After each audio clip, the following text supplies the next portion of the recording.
let's move on to the financier, who was also mentioned in her diary. And the financier I'm referring to is investment banker Leon Black.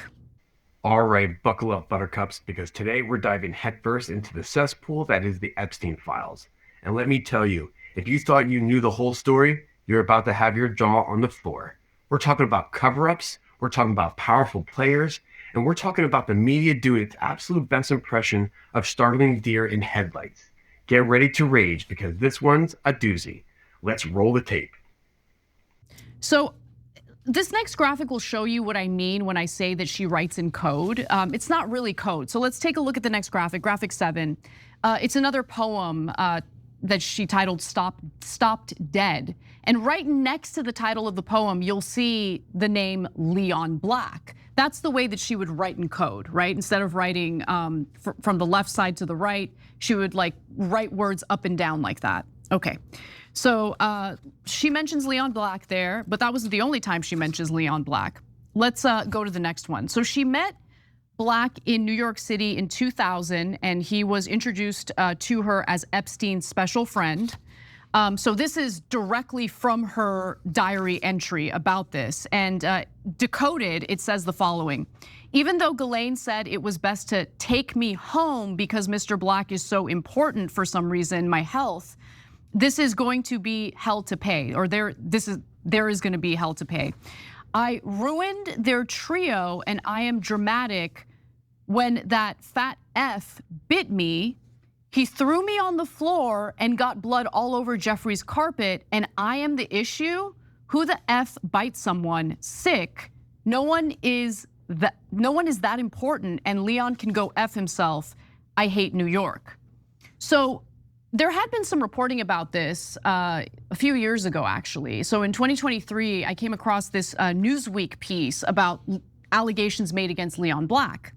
And I'm gonna read you the excerpts. Black retired from his investment firm Apollo in July 2021 after a review found he paid Epstein $158 million for financial advice between 2012 and 2017 after the pedophile's criminal conviction.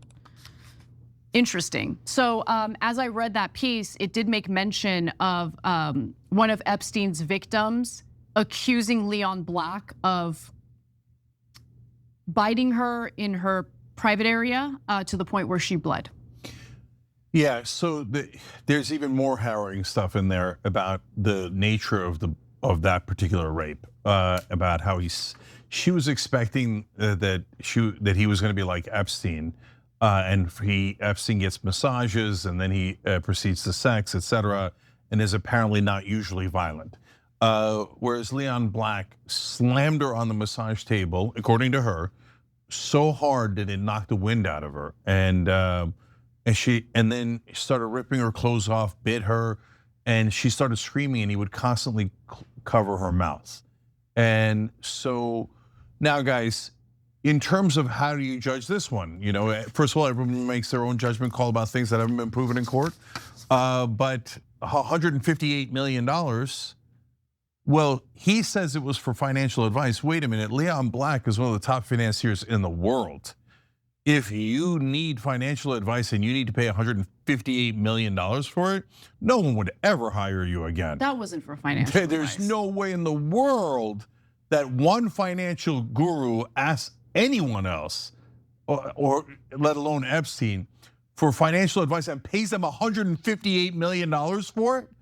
No. So you have a good sense there. And by the way, Leon Black is, in retreat over this, and he quit Apollo over that. He quit another. Hanged for this. If it's true. Prosecuted. Okay, we still have a justice system, but he should be investigated, he should be prosecuted, and if convicted, let's bring back public hangings. By the way, I don't know if people know yet, but let me be abundantly clear. I have changed my stance on the death penalty. I think in some cases, the death penalty makes sense. This is a perfect example, and it should be public, should be on the town square, hanged in front of the public. That's what I want to see. If it's true. Okay, whoa there, cowboy. Public hangings on the town square? Look, I get it. The rage is real when you hear about this kind of depravity. We all want justice, and frankly, The current system often feels like it's built to protect the powerful, not punish them. But let's be real here. Bringing back public hangings isn't exactly a progressive solution. We're talking about a justice system that disproportionately impacts marginalized communities, a system that gets it wrong all the time. Imagine the innocent people caught up in that dragnet. While the desire for immediate, visceral accountability is understandable, especially when the crimes are this heinous, we can't let our anger push us towards barbaric solutions that fail to address the systemic rot. We need real systemic change, not just a spectacle. If it's true. If it's true, and then you could argue about whether that's the right form of justice. But I would love any kind of justice, especially given the last email. Watch the pig squeal. Anyway, final thing that I'll mention here is, the Epstein files that were just released by the DOJ did a terrible job in redacting the names of the victims who wanted their names redacted. They were assured their names would be redacted, but they weren't.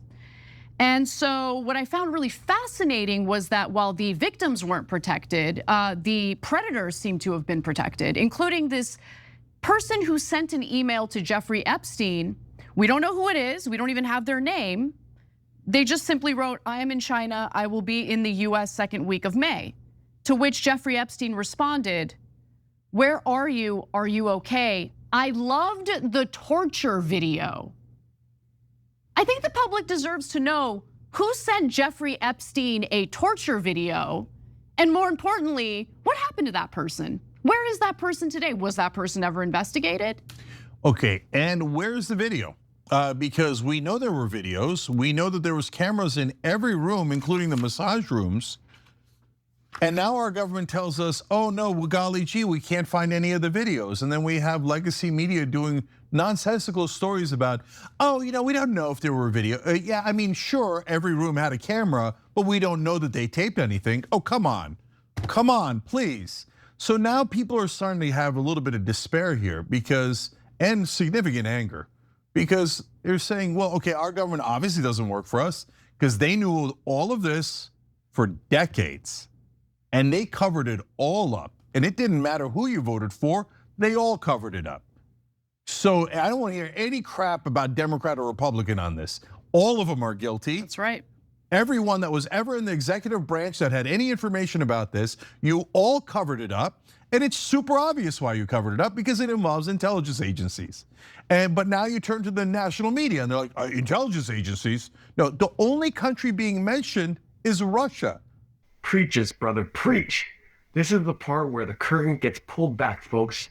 Democrat or Republican is just the shiny distraction, while the real power players, the ones who actually run things behind the scenes, get away scot-free.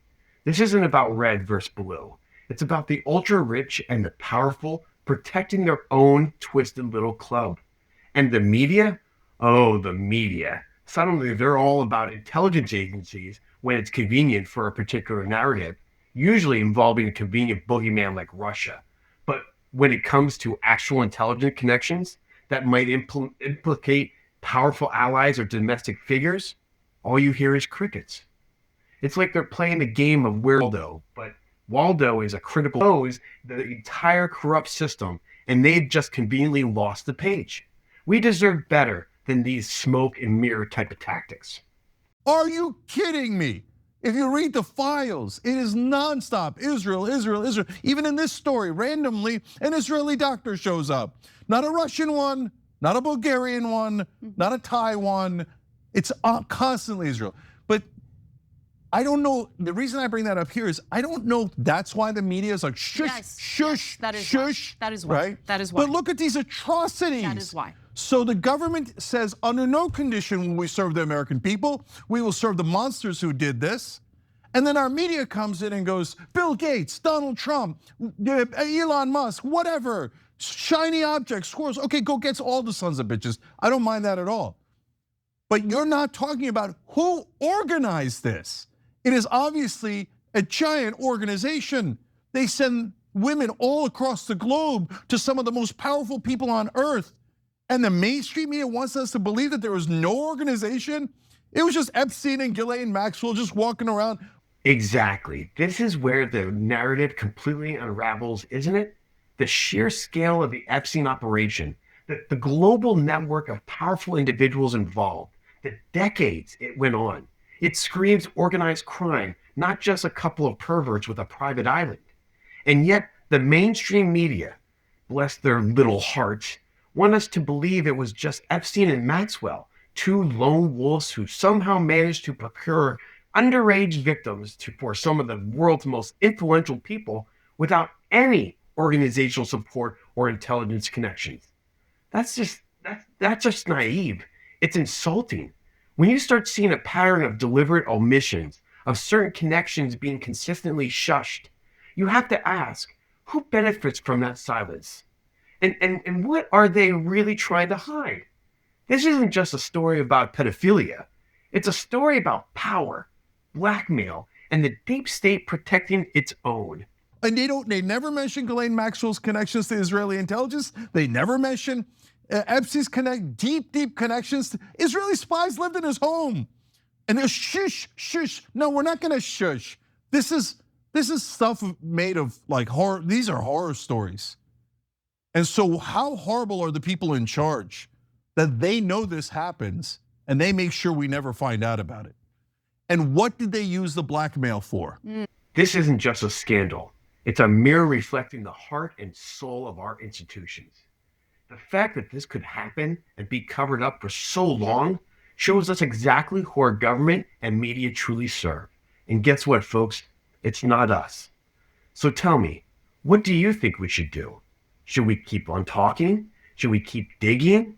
We demand accountability, right? Not just for the monsters who committed these crimes, but for every single person who enabled them, protect them, and actively covered it up for them. Don't let them shush us. Demand answers. Share this video. Smash that like button and let your voice be heard in the comments. Let's make some noise.